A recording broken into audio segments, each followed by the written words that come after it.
Buenas tardes para todos nuestros fieles oyentes. El día de hoy les habla Valeria Herrera desde los estudios de Quién Soy y por qué existo podcast. En el capítulo de hoy estaremos hablando nada más y nada menos que de qué es el utilitarismo, qué propone y qué busca. Esta doctrina moral, obra de Bentham y potenciada por Mill, busca la mayor cantidad de felicidad como sea posible y realizando la mayor cantidad de acciones correctas. Estas son correctas en la medida en que tienden a promover la felicidad y son incorrectas cuando producen lo contrario. Entiéndase aquí felicidad como placer y ausencia de dolor como fines y los medios serían aquellas acciones. Continuemos hablando de los niveles del placer. Para llegar a una jerarquización, el postulado nos dice que algunos tipos de placer son más deseables que otros. ¿Cómo podemos saberlo? Los utilitaristas nos dan unas pautas para esto. Primero que todo, hay que tener claro que se debe evaluar tanto la calidad como la cantidad y dar prioridad a la primera, como debería ser todo en la vida. Pero, ¿y si hay un empate? La respuesta es sencilla. La situación se somete a juicio colectivo y a quien la mayoría le dé preferencia será el placer más deseable.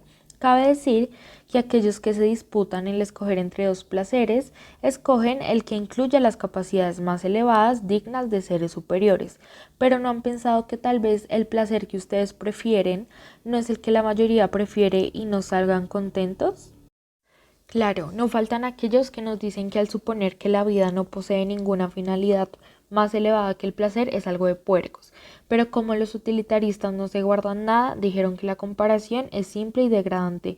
¿Por qué? Porque los placeres de una bestia no pueden ni compararse a los de los seres humanos.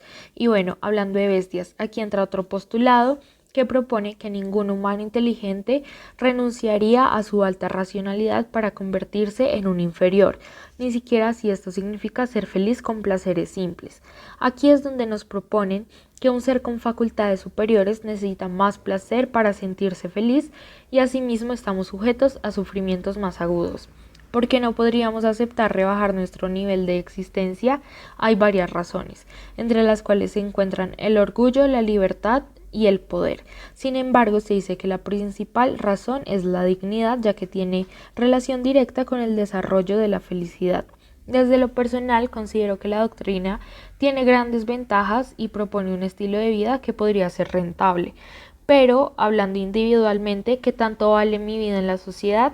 ¿Valen más los demás que yo misma? Considero que no, que podemos cuestionarnos si esta doctrina nos dice que la dignidad es clave para ser feliz, qué tanto margen hay que tener que renunciar a ella para hacer que los demás sean felices, cómo podemos encontrar el equilibrio, tal vez solo en la práctica, pero claro, escucho sus comentarios.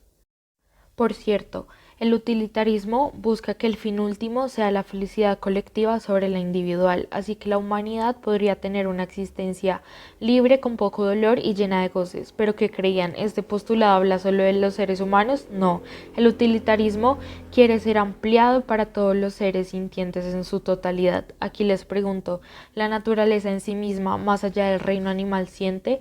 ¿Tienen derecho a ser felices o al menos ser tomados en cuenta? En lo personal, considero que es más que justo hacer parte de la naturaleza de este principio, por una simple razón, porque gracias a ella estamos hoy acá hablando de placeres. Además, no podemos negar que la naturaleza nos hace felices, porque no la protegemos y la hacemos feliz. Más ahora con todo esto del cambio climático, ¿por qué no llevar este principio utilitarista a los grandes dirigentes? Ahora bien, por otro lado está el problema de tomar el término utilitarismo en el sentido más literal, ya que esto nos ha traído varios problemas.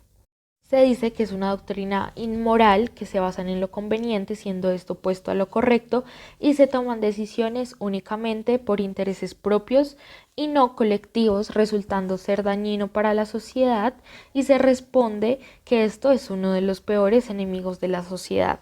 Otro conflicto que se plantea es que se piensa que una vida feliz es imposible. Sin embargo, se responde que si se entiende que el utilitarismo plantea una vida 100% sin problemas, en efecto es algo imposible, pero se aclara que debe entenderse como una emoción placentera que puede durar desde un instante hasta días completos, pero nunca va a ser permanente, siempre hablando dolores. Y respecto a estos dolores, se dice que para que al menos la vida de un hombre sea satisfactoria se debe tener tranquilidad y emoción, porque con tranquilidad muchos encuentran que pueden conformarse con poco placer y con mucha emoción se pueden tolerar ciertas dosis de dolor. Aquí me pregunto, ¿el fin verdadero es la felicidad en sí misma o tan solo evitar el suicidio? Además se habla de sufrimiento físico y mental. Sin embargo, se dice que estos pueden ser superados y reducidos. Pero ¿cómo? ¿Cómo podemos eliminarlos? Otra de las críticas del utilitarismo consiste en que fácilmente el hombre se deja llevar por la tentación y tiende a no escoger placeres superiores. Pero ¿quién no lo ha hecho alguna vez? En lo personal considero que esta clasificación varía de persona a persona. No a todos nos hacen felices las mismas cosas, así porque no nos dejamos tentar de vez en cuando y salirnos un poco de la regla. Ahora bien, si nos preguntamos cómo podríamos aplicar el utilitarismo a gran escala, se dice que la educación, las condiciones sociales, el egoísmo y la falta de cultura son impedimentos para no hacerlo. ¿Qué piensan ustedes? ¿Qué otros impedimentos ven? ¿Cómo podríamos hacer que esto se expanda? Por ejemplo, los utilitaristas dicen que con educación y mediante la opinión pública se puede hacer el cambio. Sin embargo, considero que la doctrina debe ser capaz de entenderse en términos en que todo lo comprendamos a fondo, porque si se han presentado confusiones entre filósofos que nos espera a nosotros los mortales. Por otro lado, hablemos de la abnegación que propone el utilitarismo, que habla de que somos capaces de sacrificar nuestro bien personal por el colectivo. Esto es real, se podría decir que parcialmente. Por una parte, se puede prescindir voluntariamente de la felicidad si se es un mártir o un héroe. Sin embargo, ¿cuál es el fin? ¿Ser virtuosos? Pues sí, pero también se debe a que esta renuncia puede generar más felicidad al elevarnos y permitirnos cultivar la paz y la satisfacción propia. Pero si el sacrificio no se hace para incrementar la felicidad colectiva, será inútil. Asimismo, aquí se habla de la regla de oro de Jesús. Sí, el Jesús que todos conocemos. Compórtate como quieres que se comporte contigo.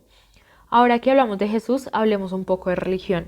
Hay algunos opositores que califican al utilitarismo como ateo. Sin embargo, teniendo en cuenta que Dios desea por encima de todo la felicidad de sus criaturas y que este fue su propósito al crearlas, el utilitarismo es más religioso que cualquier otra doctrina. Por otro lado, se tiende a creer que las normas son muy elevadas, pero esto solo demuestra que no se entiende el sentido de las teorías morales. Es tarea de la ética decirnos cómo deberíamos actuar, pero dejar que este deber sea el motivo de las acciones es incorrecto. Incluso las personas saben que hay que omitir ciertas acciones. ¿Cómo lo saben? Porque conocen las consecuencias y cuando estas son dañinas a la humanidad o a la sociedad, se consideran como innecesarias y omisibles. Sin embargo, me queda la duda de cómo podríamos medir que en efecto todo lo que hacemos bajo esta doctrina está haciendo feliz a la sociedad. ¿Cómo podemos saber qué tan feliz es la sociedad en este momento? Pero, ¿cómo una persona tiene el tiempo para pensar en cada acción de forma rápida y eficiente? Los utilitaristas responden que la humanidad debe haber adquirido ya creencias con relación a efectos de algunas nociones, creencias que así generadas son las reglas de moralidad para la multitud hasta que se consigan mejores hallazgos. La humanidad, al igual que esta doctrina, tienen mucho que mejorar todavía. Complementariamente, los utilitaristas, al igual que los defensores de otros sistemas, tienen rigidez y laxitud en la aplicación de las normas.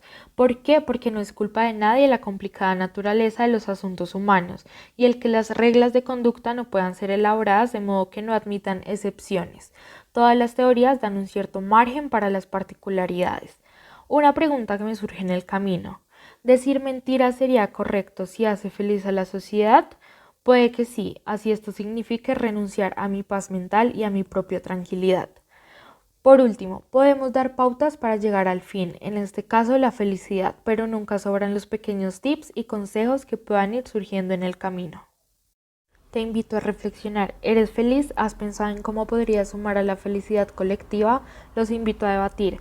¿Esta doctrina de verdad nos puede garantizar la felicidad colectiva o se queda en plantear pautas de cómo podríamos vivir? O una pregunta más existencialista: ¿es una doctrina rentable si se tiene en cuenta que para cumplir se renuncian a algunas libertades que dan éxtasis personal? O otra pregunta interesante: ¿cómo podríamos mejorar esta doctrina si incluimos algunos elementos de otras propuestas morales, como por ejemplo incluir elementos del imperativo categórico de Kant? Los leo en los comentarios y nos vemos en el siguiente capítulo.